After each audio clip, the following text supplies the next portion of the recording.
Très souvent critiqué, généralement réduit à un rôle de numéro 2, sans arrêt remis en cause et dévalué, Valtteri Bottas est un pilote qui divise. Tout le monde veut que le jeune et talentueux George Russell prenne sa place, personne n'est vraiment fan de lui, ses victoires ne nous transcendent pas, son caractère et ses ratés énervent parfois, pour certains il est sous-coté, pour d'autres il ne mérite pas sa place. Et pourtant, Valtteri Bottas sera un élément clé de la saison 2021. Il va falloir garder les yeux sur lui, car il peut se révéler déterminant dans deux aspects, le championnat constructeur et le mercato.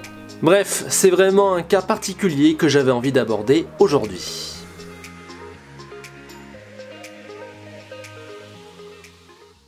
Le premier point de cette vidéo, c'est que Valtteri Bottas est le pilote parfait pour Mercedes, pour Toto Wolff et pour Lewis Hamilton.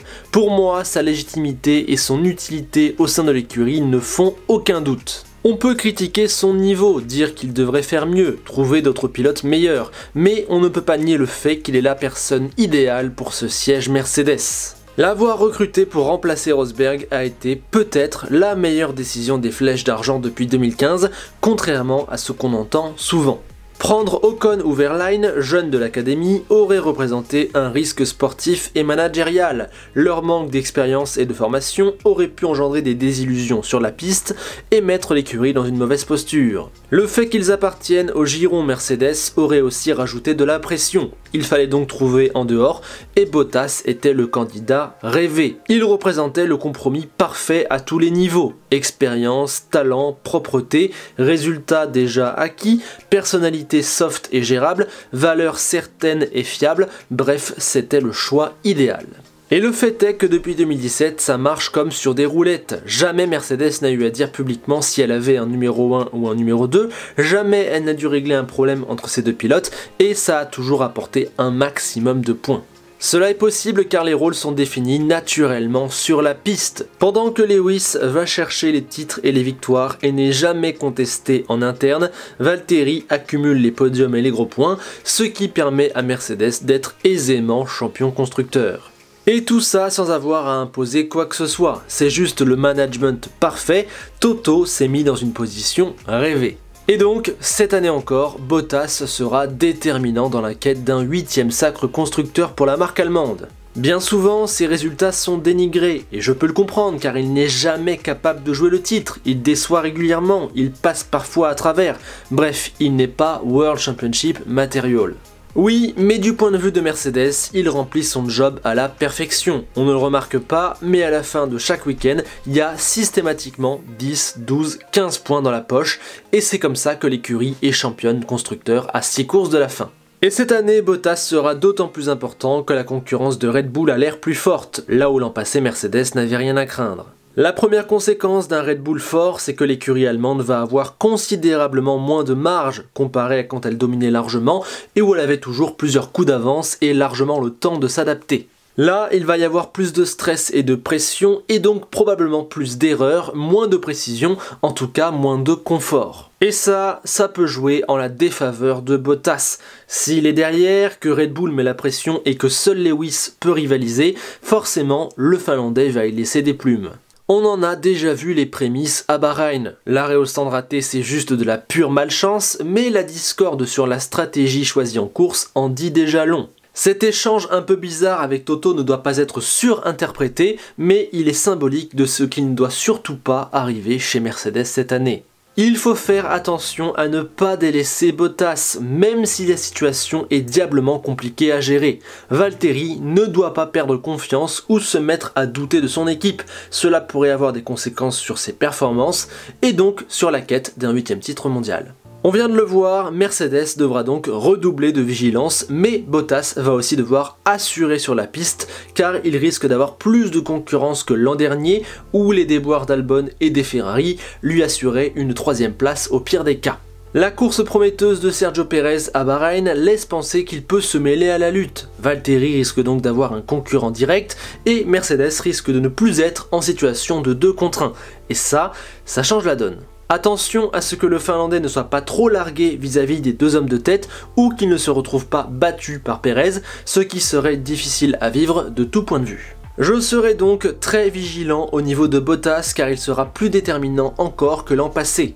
À l'heure actuelle, je ne dirais pas que je suis inquiet, mais il va falloir proposer du très haut niveau et une régularité énorme, ce à quoi il ne nous a pas spécialement habitués, notamment dernièrement. Attention donc à ce qu'on ne perde pas Bottas, que ce soit à cause d'erreurs, de management, d'un niveau pas au rendez-vous ou d'une situation qui le dépasse, lui ou Mercedes. Voilà pourquoi, pour moi, l'une des clés de cette saison 2021, c'est la confiance de Valtteri Bottas.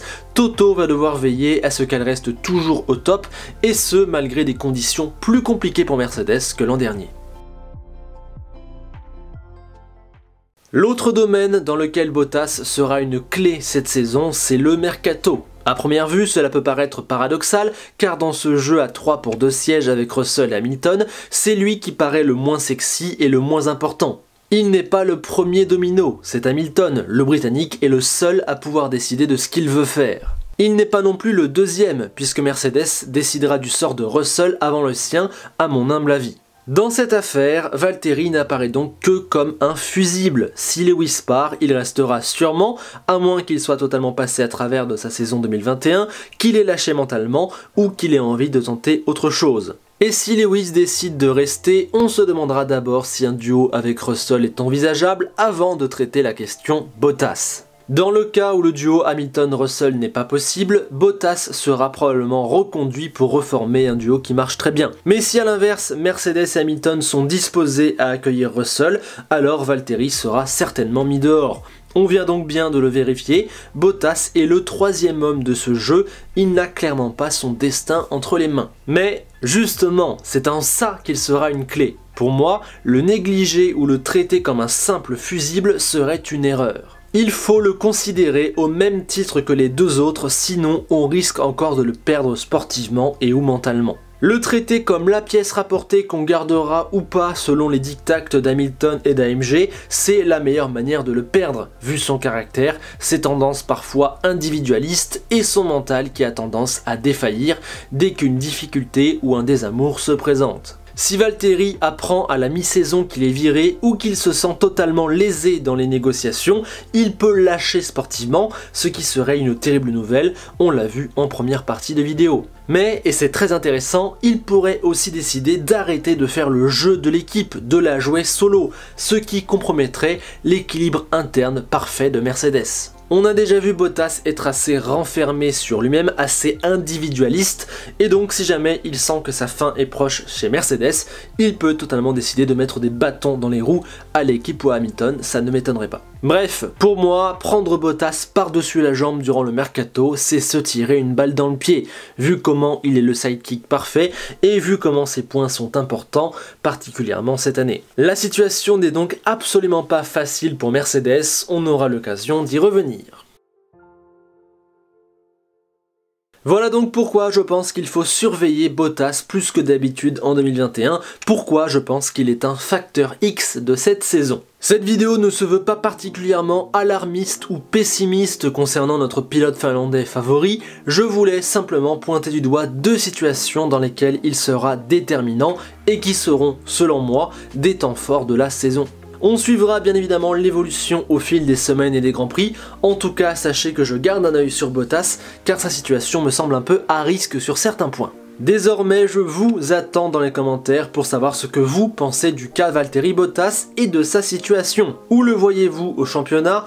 Êtes-vous confiant pour lui? Avez-vous peur de la gestion de son cas? Bref, discutons de tout ça en commentaire.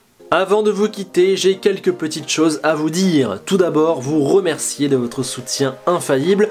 À l'heure où je vous parle, la chaîne a très probablement dépassé les 18 000 abonnés. C'est complètement dingue, merci à tous. Et si jamais vous faites partie des 68% de gens qui regardent sans s'être abonnés et que vous aimez le contenu, eh bien, n'hésitez pas à vous abonner et même à mettre la cloche comme ça, dès qu'une petite vidéo Formule 1 sort, hop, vous l'avez directement en notif. Aussi, je vous informe du planning de live de la semaine et je suis vraiment très heureux, de très grosses choses de prévues. Ça commencera ce mercredi à 21 h où je serai accompagné d'Alexandre Caldi que vous connaissez certainement pour un épisode SI en live. On se demandera ce qu'il se serait passé si Lewis Hamilton n'avait pas accroché Alexander Albon au Grand Prix d'Autriche. Venez, je pense qu'on a moyen de rigoler. Et vendredi, toujours à 21 h, j'aurai l'immense plaisir de discuter avec Isaac Adjar, pilote français de Formule Régionale Alpine, que j'avais déjà interviewé sur la chaîne. Là, il sera en live avec nous pendant 1 heure et demie. On parlera de ses tests de pré-saison, de ses objectifs, de sa passion pour la Formule 1, pour le sport auto, de la vie d'un pilote, de tout ce que vous voudrez. Ce sera génial, c'est une vraie chance de pouvoir avoir un pilote en live avec nous comme ça.